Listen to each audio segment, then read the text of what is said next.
Hello everyone, I guess it'll be the second time. This will be our second attempt to have this discussion, and welcome. This will be my first and hopefully one of many more podcasts as I plan to do a weekly event, but I'd like to welcome back Shane. How are you doing today?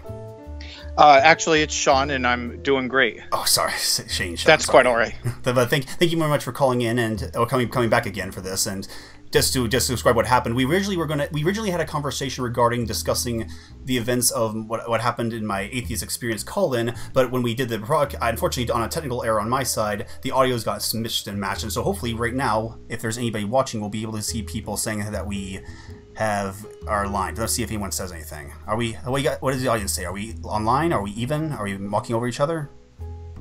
You want me to test it, or is that for you? Well, they'll get to it eventually, but I guess we might as well just start it off anyway. So, I guess to begin, to recap what happened, a couple weeks ago, I actually was able to call into the Atheist experience, which is something I haven't done in a while, and I was able to ask the question, or I tried to ask the question of what is positive atheist culture, and it was very interesting back and forth, and it's in the video, and the video is also there if you want to see it. But after I posted that, Sean here actually stumbled over it How did you find it exactly?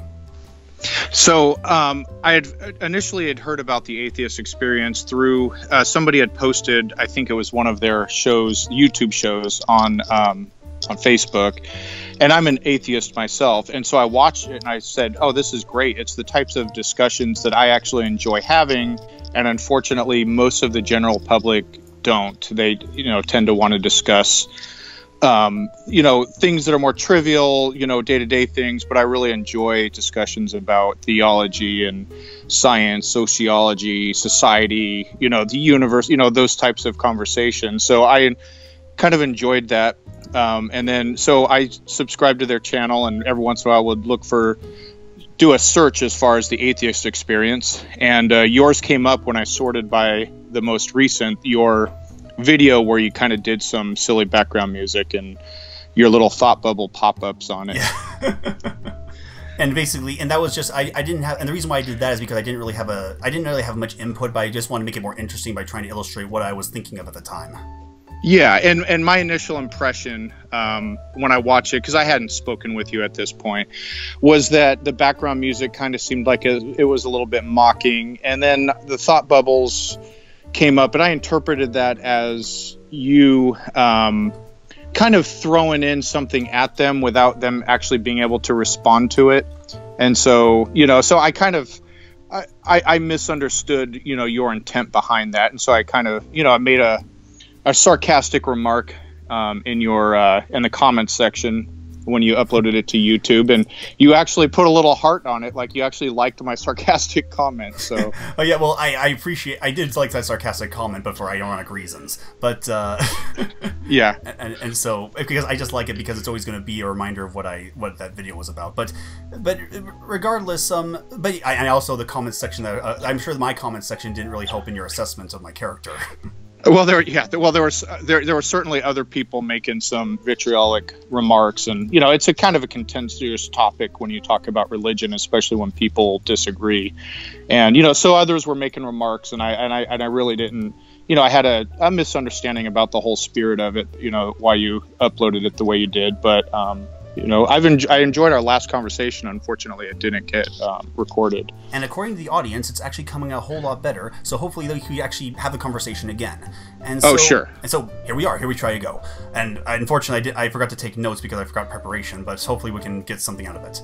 So in your initial, did you take from the I guess to start off, I guess you thought that the initial reaction was me being a little too duplicitous, because the whole twist of the art conversation came when I made the comment about universal morality, and the guy there said he was trying to get me to get a gotcha. I was trying to get a gotcha moment in the question. But the funny thing about it is that when I called in, I'm too used to having stream of thought conversations. I've been on so many podcasts, I forgot that they're on a show and they're on a time limit, and so sure. I kind of went question after question after question, and then eventually they had to find the jump out point, so they made that whole point about how I was being duplicitous and being misleading.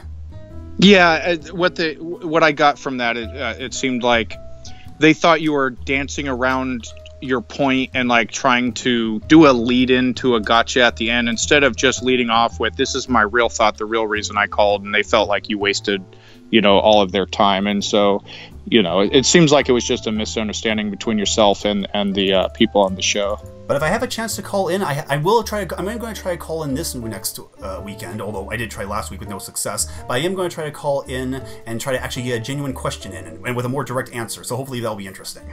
Sure, absolutely. But I guess I can go off into a segment of, like, I was trying to get to the because when the call was happening, I was trying to talk about, ask what they mentioned earlier in the show. They are trying to promote, their show tries to promote positive atheist culture, and I was kind of interested by the question because I didn't know what that meant. But as the call progressed, what they did was they gave me examples of what that positive atheist culture would look like, and I was trying to get to, okay, so it's like the source of positive atheist culture, because it seems like giving me example or expressions of that culture doesn't really help to illustrate what it is. Because every time I try to nail it down, it's almost like they didn't want to have like a source of what that culture was. Do you know what do you have any idea what they were trying to do with that, or if they were trying to, am I missing something in that? You know, I don't think there's anything really. I think it's just pretty basic. For example, I'm a car enthusiast. I have a supercharged SRT Challenger. And every once in a while there's a car club in town that I'll meet up with them, and every once in a while they'll hold, like, you know, a charity car wash, or a lot of car clubs do that kind of thing. And so I'm sure they'll acknowledge that they're really atheism is just not being convinced that there is any sort of deity.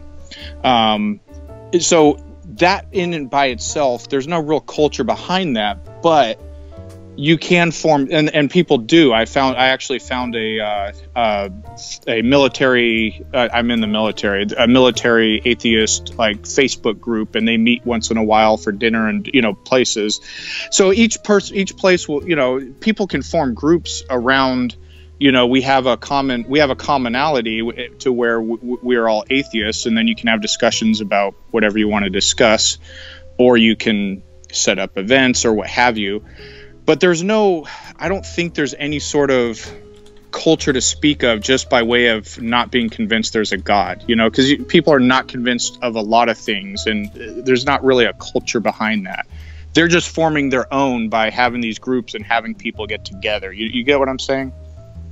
Yeah, and that's actually, I understand what you're saying, but in the original call, I kind of facetiously asked them, well, it kind of sounds like you're copying Christian church culture, but excluding God from it. Is there any truth in that? Yeah. No, and that's actually one of the things that you know, where it was a source of contention for me, because it seemed like, again, I go by impressions. I don't like to accuse unless I know, but my impression was that you were. Because there's a lot of us and them, you know, when it comes to Christian versus atheist or what have you. And it seemed more like, well, you guys are just copying us, you know, kind of an in-group, out-group type thing.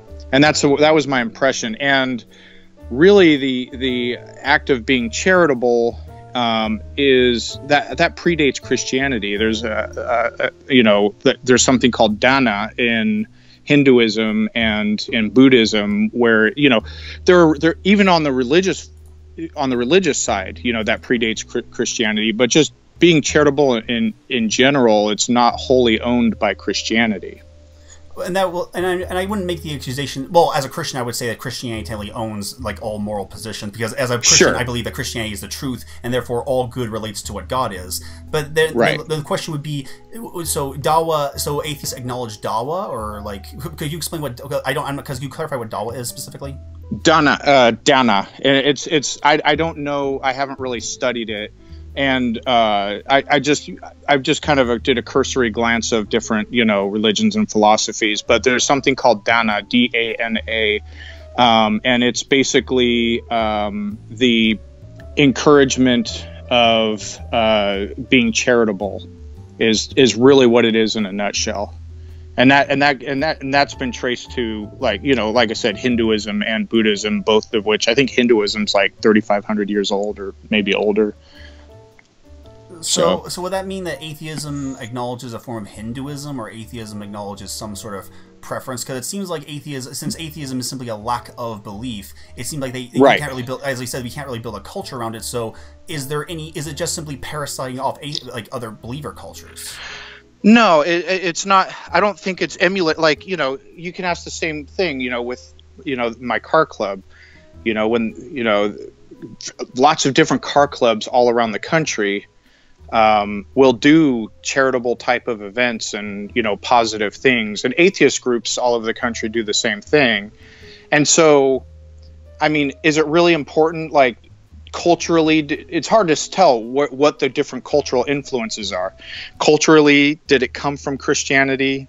Well, people were, you know, having charitable groups and charitable, you know, doing these types of things before Christianity. I think it's just human nature as us being social animals that people get together and find common causes together.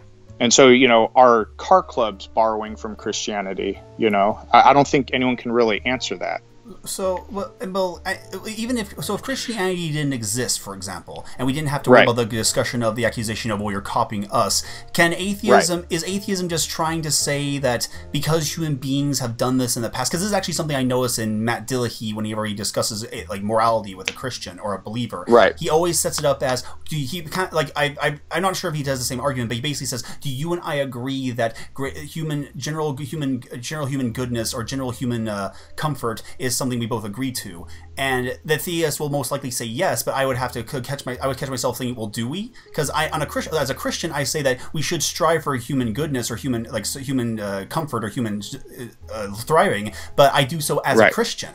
And so when he says that he also agrees as an atheist, he's not really agreeing with me. He's just pretending that he's agreeing. I didn't quite understand what you're saying about agreeing with you about what now? Well, because because Matt Dillahee, whenever he has a conversation about morality, he always tries to say, do we agree that human comforts or human flourishing is good, or that we both agree that it should be pursued?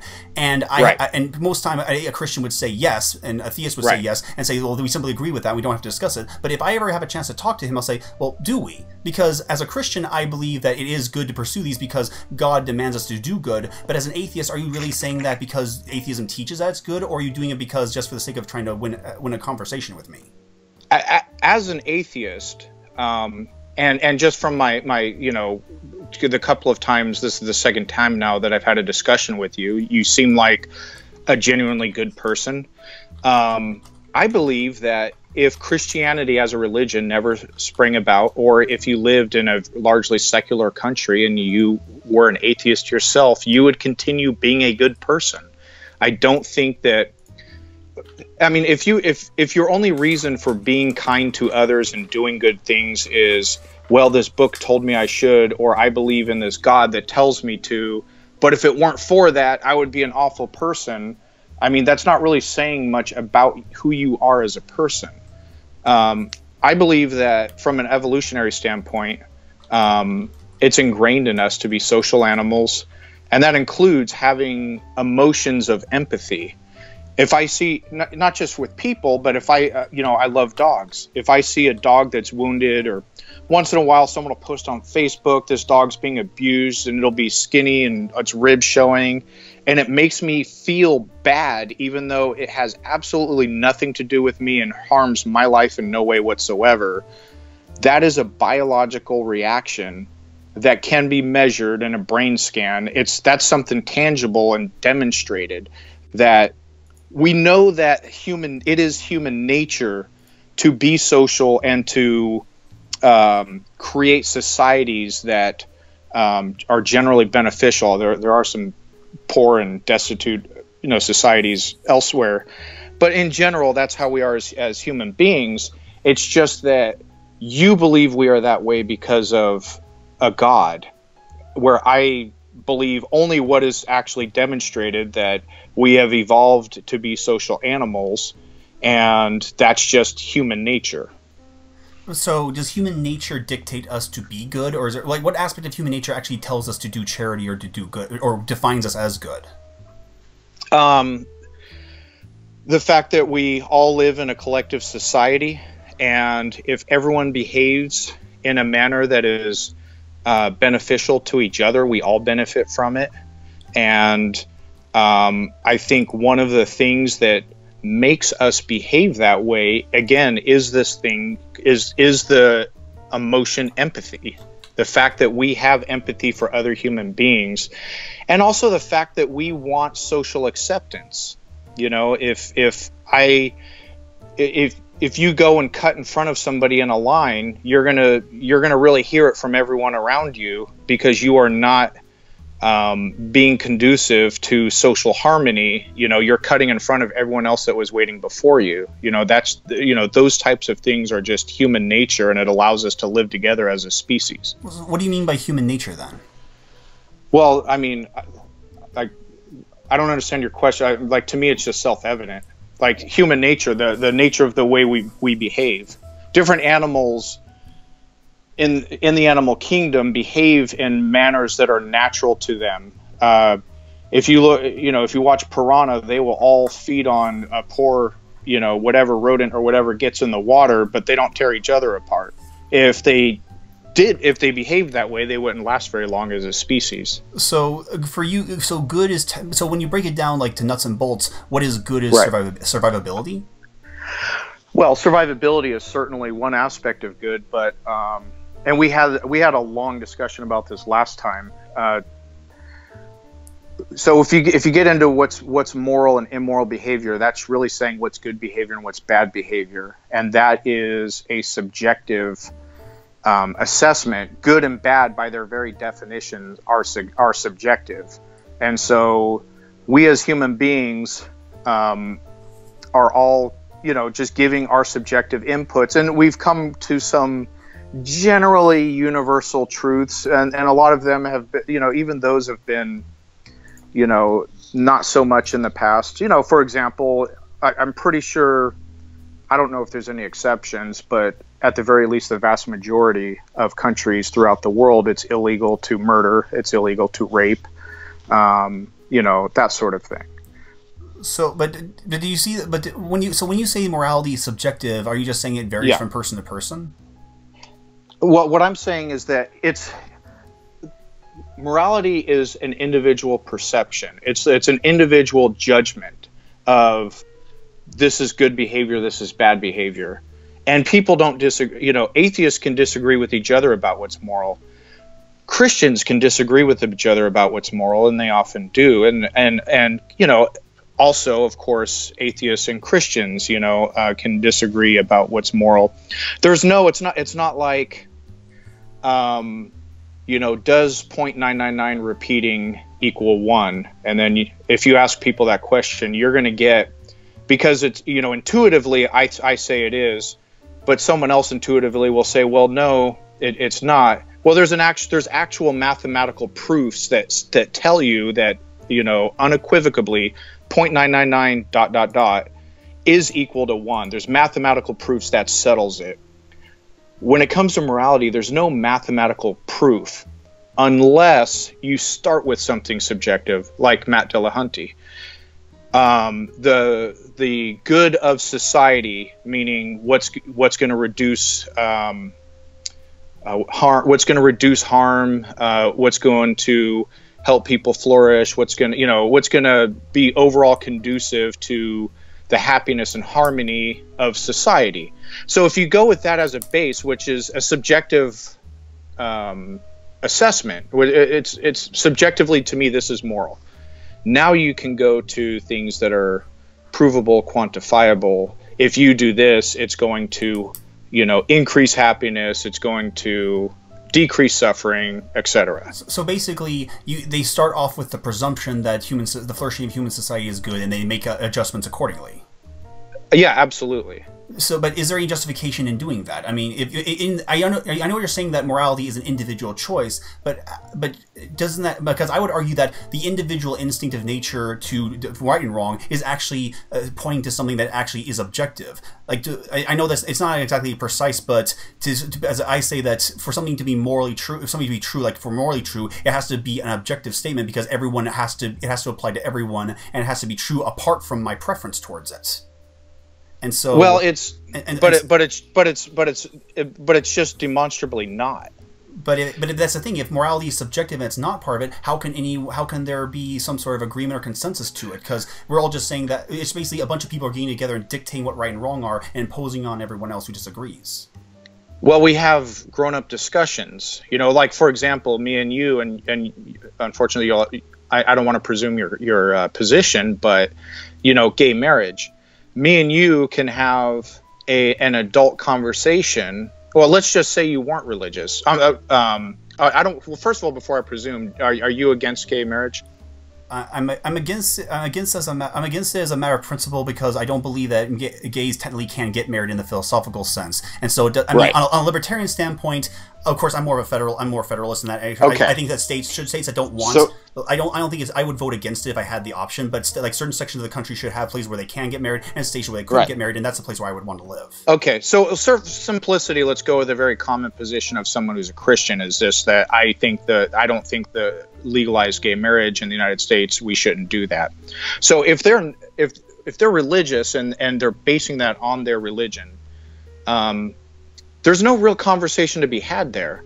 But if he's not, or maybe if he is, I can maybe kind of go at the angle, well, is it right to impose your religion on others through the force of law?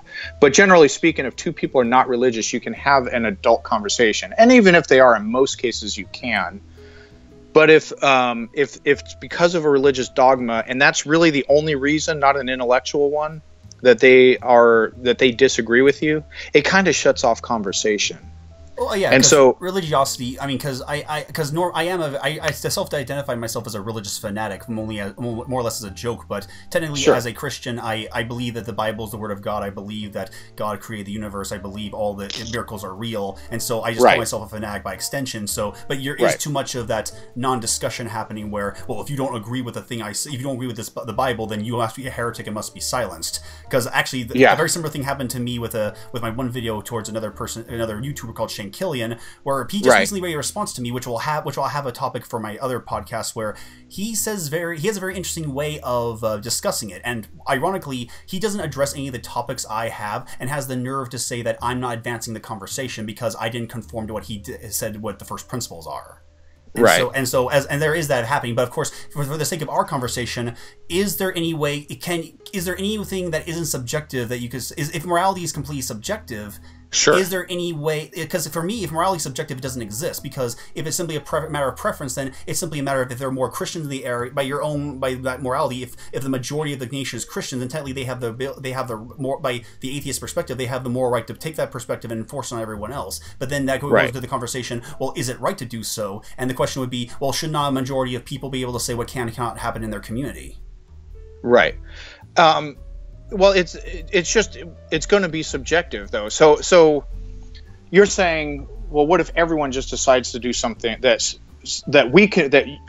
our judgment is awful, right? But let's say an entire society decides, well, it's not awful, and well, we have that right now. And I wish I could use that as an example, because it's usually in the context of religion. For example, in Indonesia, people getting caned for participating in homosexuality. Right.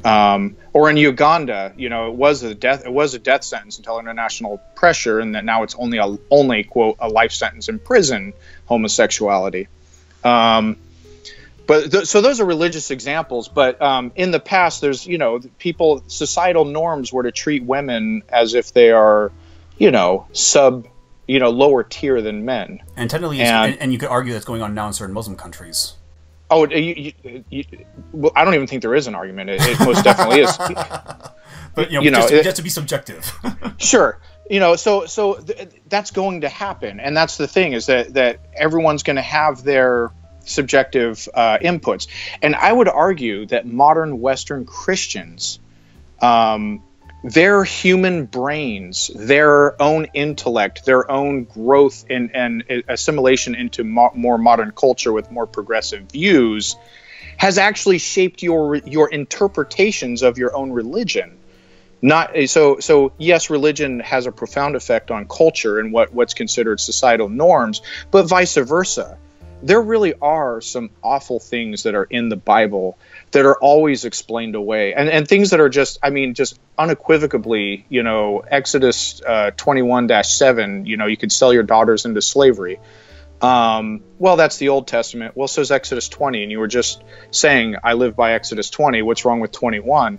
And I'm not saying that to attack your religion. What I'm saying is that is your own God-given, excuse the expression, human brain that is, I'll say evolution-given human brain that is altering your interpretation of your religion. And so, well, at that point, I would ask you to be specific, because we have to actually talk about what's being interpreted and what's actually not being interpreted properly. Well, I mean, unequivocally, it says to stone gays to death, and it's of their own doing. Women should. Am I allowed to cuss on a podcast? Women should shut the frick up while they're in church, because you know, you should learn at home from your husbands. And I know that these are all like talking points that you'll see on all the like atheist shows or whatever, but they're true, and it's not. They're indicative of the time period which they were written, when those were cultural norms. You know, we're talking about the Bronze Age, and so those weren't shocking to those people back then.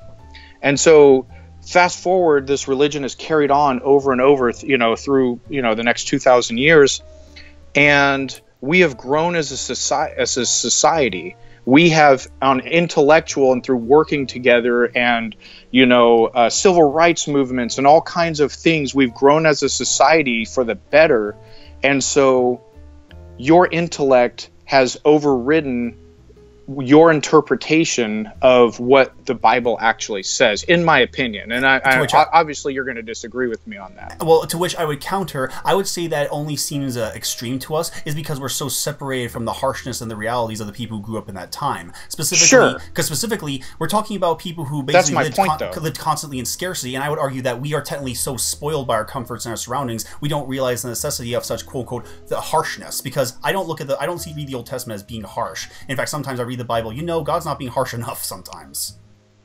Yeah, but when he says to wipe out, you know, kill every man, woman, and child, when he, you know, when he says it's okay to sell your daughter into, I mean, there's all kinds of unnecessary, and you know, I know it was harsh times, but I don't think there was ever a time or a justification ever where slavery is moral. Where the moral thing is to you know, you're allowed to beat. Where's the necessity that you can beat your slave?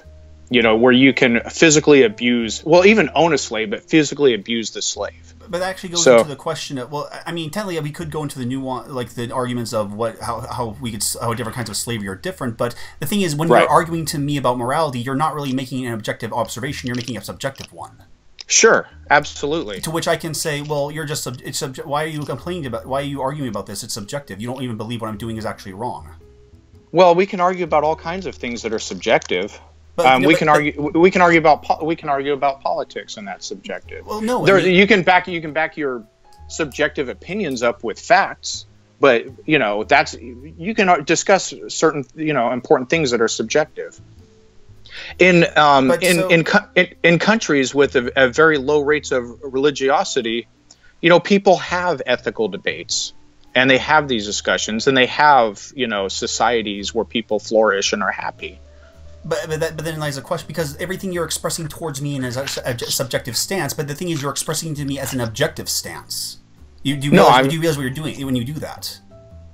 How so? Because when you fundamentally believe that morality, all moral claims are subjective, right? Right. But the thing is, when you're expressing them to me, you're making them as you're trying to express them to me as an objective statement. Well, for the purpose of brevity, I'm not prefacing my statements with "in my opinion," so it's just basically the understood. So if I were to tell, you know, if we're having a discussion about progressive taxation, you know, having the tax rates go up as income, you know, in the higher income brackets, you know, a conservative or libertarian might say, well, that's not fair. And I will say, well, what's fair isn't important. It is for the betterment of the overall society, and everyone benefits from it. And, you know, and so we go, I'm not prefacing that with, in my opinion, but it's still just my opinion. But you see the problem with that is that even though you're not prefacing it's in your opinion, fundamentally you are stating it is your opinion. Yes, it is. Yeah, it's absolute. Everything I said as far as we have grown and improved as a society and etc. That's all my opinion. I absolutely recognize that. So do you realize that you're technically trying to impose your opinion on me by making it in an objective statement? No.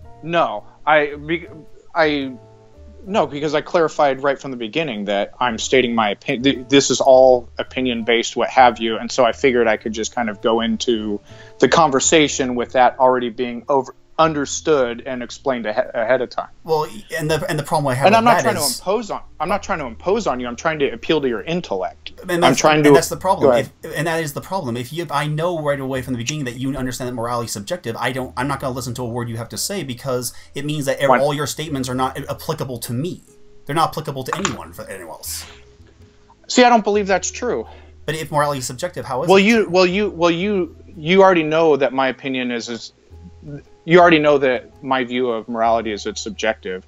And I absolutely believe, just from my discussion with you, that if me and you were sitting having coffee and I was giving you my opinions like, hey, this is wrong, or I was giving you my opinion on morality, I think you would absolutely listen to me on its own merit and weigh it for yourself. Well, I'd be weighing it as a matter of objectivity, though. I wouldn't be arguing as a subjective statement. Well, I mean, that's just a matter of having different philosophical views. And by the way, there's other atheists who will argue, well, morality, I mean, that's a big philosophical debate. So it's not something like you or I will ever be able to settle because, philosophers have debated morality and whether it's objective or subjective or what have you, for quite some time. I mean, and I don't speak for all atheists. They, everyone just has their own opinion as to whether or not it's subjective or not. But if you say it's subjective, for example, it's on the basis of God set these guidelines and rules, right? And that's basically the mathematical proof. Am I understanding that correctly? Well, I believe that whenever God expresses something, he is connected to what is good. It's not simply because there's like the question of does God dictate something because it's good, or does God dictate something because he himself is good? And from Christian perspective, good is directly proportionate to how it relates to God. Right, but that's basically confirming. I'm interpreting that to confirm what I said. Like God. This is what God says is good, or moral you can use as a synonym, right, as far as behaviors go. Right. Therefore, that is kind of the proverbial mathematical proof. Am I hearing that correctly? I guess, but I'm not sure if I understand the language. Okay, so to me, if something's objective, it can be. So objectively, Arkansas is the capital of Little Rock. Well, here's the proofs. The Capitol building is there. That's where the governor does his business, et cetera, et cetera. There are objective truths, and mathematical proofs are probably the most, rigid example. But so I guess I view things as what is subjective versus objective a little differently. So you view subjective and objective in the sense of what can be verified, whereas I view objective and subjective as what exists apart from our preferences. Wait, as far as what now? Because when I say objective, I mean something that's true independent of our preferences. And subjective would be it's true because it's from our preferences. Well, when you get into preferences, to me that's not really like a relevant thing. Well, no. Well, subjective is a preference. Like when you say that it's wrong, slavery is wrong, and making a subjective statement, you're making a preference about. Yeah, slavery. You know what? I guess if it's a preference, then it's subjective. I guess. Yeah, I'm trying to think. I can't think of anything that's a preference that isn't subjective. Right. My preferred behavior that people will partake in is this. And yeah, that preferences by their very nature are subjective. Unless you have a subjective base like Matt Dillahunty, it's not really. If we both agree on something like the flourishment of mankind, we can then have objective conversations that are factual that will contribute to or hinder, on that basis, the flourishment of mankind. And that's where the disagreement comes from, because you can't agree on a subjective statement because subjective statements don't exist. They don't exist. What do you mean? Because they don't exist apart from us, there can be no agreement to us. Because when I'm saying that morality is objective, I'm saying that two people are trying to come to an understanding of what actually is, whereas two subjective people are trying to come to an argument of what they personally want. Right. Well, I'm trying to follow what you're saying there. So I'll slow down. I tend to talk too fast sometimes. It's okay. Because when Matt Dillahunty and I are like, say if I ever have a chance to talk to Dillahunty and he actually makes the proposition, do you and I agree that human flourishing is a good? I'm going to say. Right. Do you first, because I want to hear him explain to me why it is. Because if he, but the thing is, he's approaching it of I believe is true. I'm going to pretend that I'm going to appeal to his objective morality because I believe it's an objective statement because it stems from apart from me. And so if I agree with him, the thing is, am I really agreeing with him? I'm agreeing with it because I believe it's an objective statement. He's not really agreeing with me, but he's expressing his preference towards me in the hopes that I'm going to agree with it because he knows I'm going to agree with it objectively. Well, my feelings about things are that they're always the case apart from me. So, but again, it's just when you say, okay, so you're saying it's true or not apart from your opinion. Yes. Yeah. So no, because I don't think that that's the case with morality. It's not like 1 + 1 = 2. It doesn't matter whether you believe it or not. It's still 2. Well, I guess in the same token, I think it's wrong to murder someone.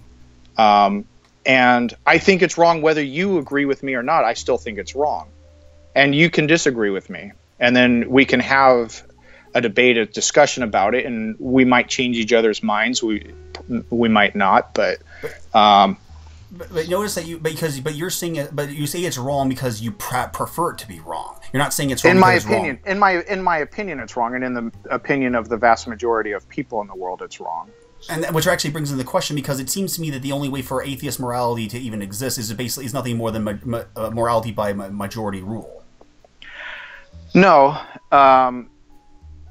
When you say by majority rule, you're talking about laws. Well, basically everyone coming to agreement on what their particular preference is and imposing it on themselves and everyone in their community. Well, that's exactly what happens in societies. That demonstrably happens. But now that doesn't mean that, like, if I lived in Afghanistan, I would say, okay, a lot of what you guys do as a practice is morally wrong. And the majority is going to disagree with me, and they're going to continue doing that. So if they kill you for that opinion, if they think it's okay to kill you for that opinion, is it wrong for them to do so? In my opinion, absolutely. And again, it's not. But so it's not really wrong. It's just you just believe it's wrong. And yeah, it's in my opinion, it is wrong. Yeah.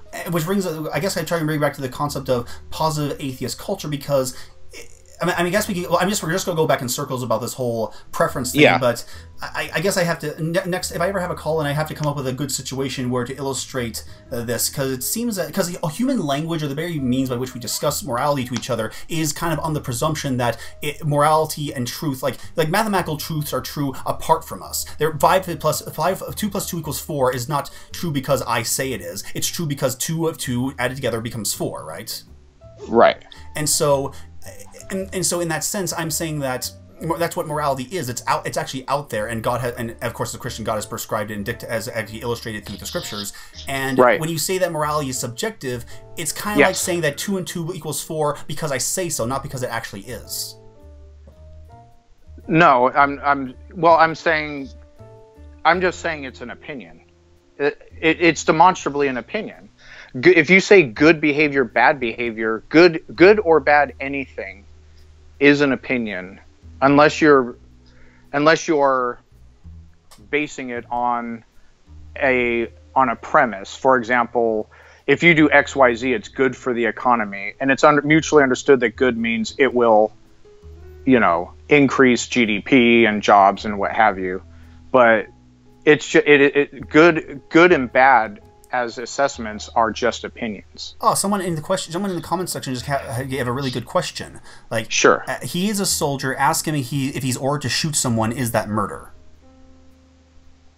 Murder is a legal definition. Murder is generally I guess you can have colloquial murder versus the legal term of murder. Whether it's because murder by its very use has negative connotation, right? So you're definitely killing somebody. Legally, it's not murder.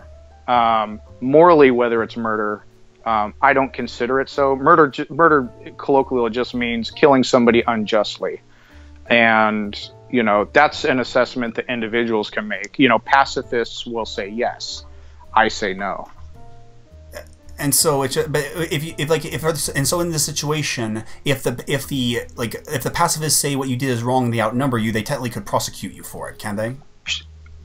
Well, if I'm under a legal system that when I killed that person, it's considered, like, if I'm given an unlawful order to target a non-combatant, that's an unlawful order. I'm required to disobey the order and report the person, and I carry out that act. Then it is under the UCMJ, I will have committed murder. And unlawful. And when you say lawful, you're referring to specifically the laws that have been created by other men, other people. Yeah. So there's laws, and then there's individual opinions on morality. So, and they don't always coincide. Do you see that? I just kind of really interesting situation in my head, because on the one hand, atheists laugh at Christians because the book written 2,000 years dictates them what right is, and yet for some reason you don't scoff at the idea of obeying the rules and laws written by people made in the present. Well, I don't scoff at it, but so if I'm living in a very fundamentalist Muslim oppressive country, I'm not going to eat during Ramadan, right. Because of what's going to be inflicted upon me. The punishment, it could be death depending on where I'm at. So I'm going to follow the law, but it doesn't mean I agree with the law. But I'll still have my opinion, like, this is fucked up, but I'll still follow it because I'm being forced to. So I understand that is a sense of self-preservation. Sure. I guess I think marijuana should be legalized, and if I lived in a state where it was legal, I still wouldn't smoke it because it's illegal. It's illegal in the military, and I care about my career. And I care about my integrity too. It's not an unreasonable thing for them to tell me don't smoke marijuana, and so I don't. So you don't see any like bizarre. You don't notice the kind of strangeness of the whole subjective moral stance by saying that because a bunch of people subjectively agree on something and impose it, that suddenly makes it right. No, so whether anything is right or wrong is an individual assessment for an individual to make. Everybody lives under laws that they think are wrong. But and then it's your choice. Am I going to obey this law, or am I not going to obey this law? So you don't notice the transition of going from the subjective to the objective to express your morality is to say that there is something true in your statement apart from your preferences, because you're sharing it with someone and you're assuming that that's actually true, not just in them personally, but also true apart from both of you. You don't notice that separation.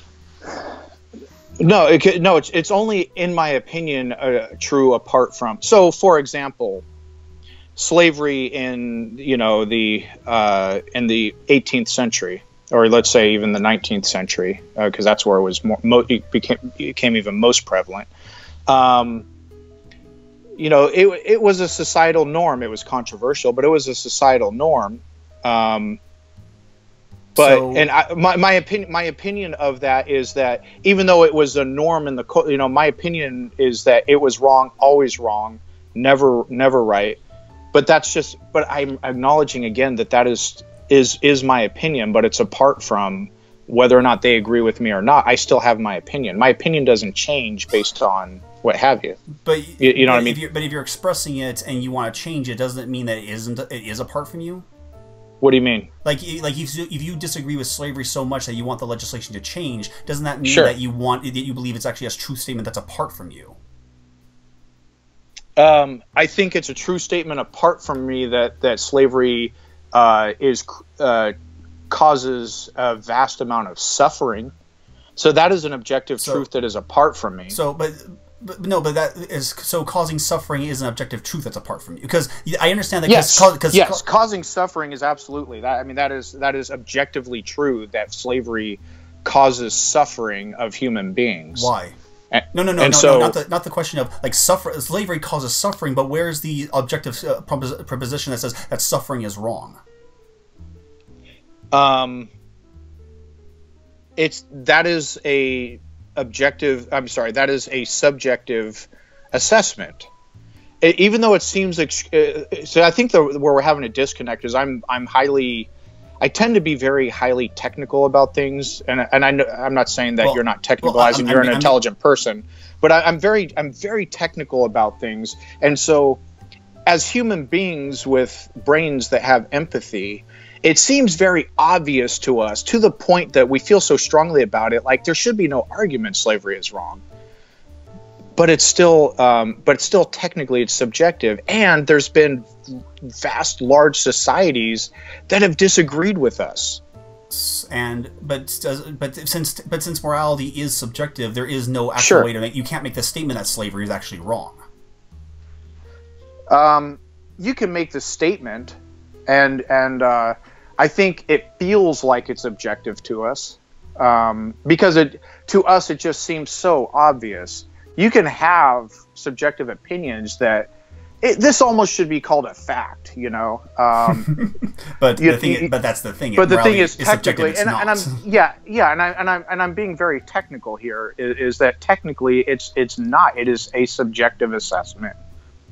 And I'm afraid that technicality is going to cause us to have I guess I need to come up with more technical disagreements, because I think we are kind of going in circles at this point. So we definitely we were, and I think it's almost us not agreeing on whether it's objective or subjective. I don't think that really hinders us having, you know, rational conversations as two human beings, and you know, it's what we just had was a really long philosophical debate. And the thing is, because from the way I see it, because my argument would be that even though you say your morality is subjective, you are still fulfilling your objective morality by saying that we're having a civil discussion. You are actually appealing to an objective standard that you and I are working with, and so ironically, you are borrowing from my perspective to justify your perspective.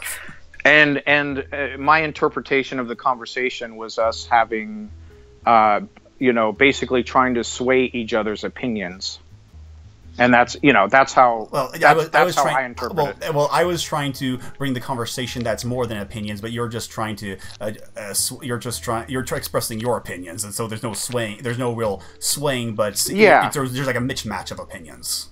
Yeah. So I'm curious if, let's just say you knew.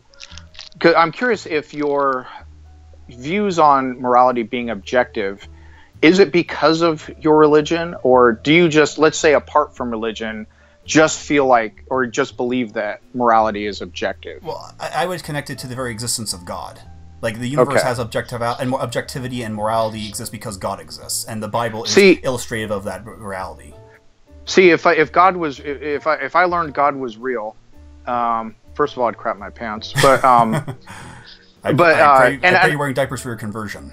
Yeah, and so, but you know, I would disagree. My opinion would disagree with him that there was ever a good or valid reason to have some of the rules he had, especially in the Old Testament. That there was never a time that was moral. My opinion would differ from his.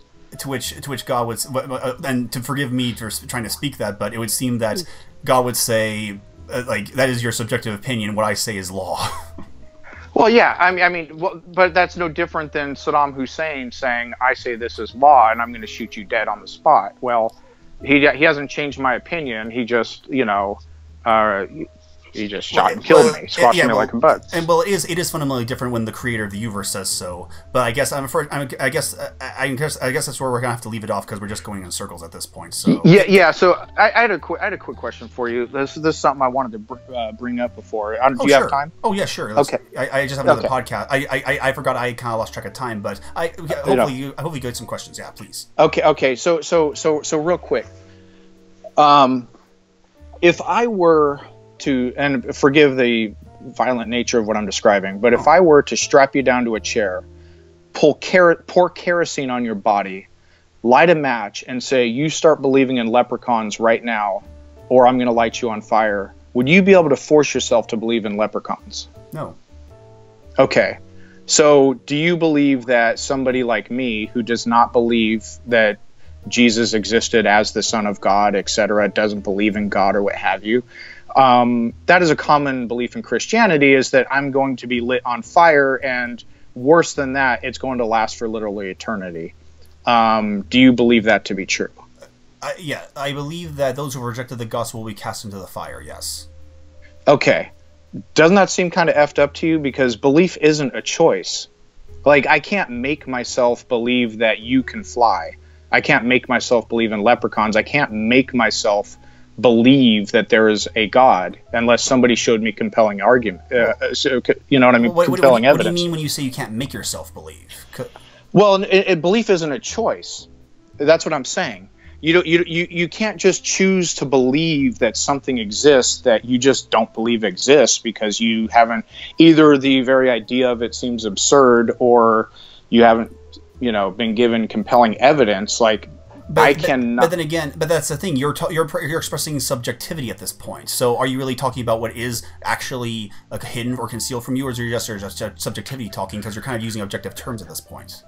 Well, I'm not talking about morality. Morality is subjective. Like, I just don't believe that there is such a thing as God.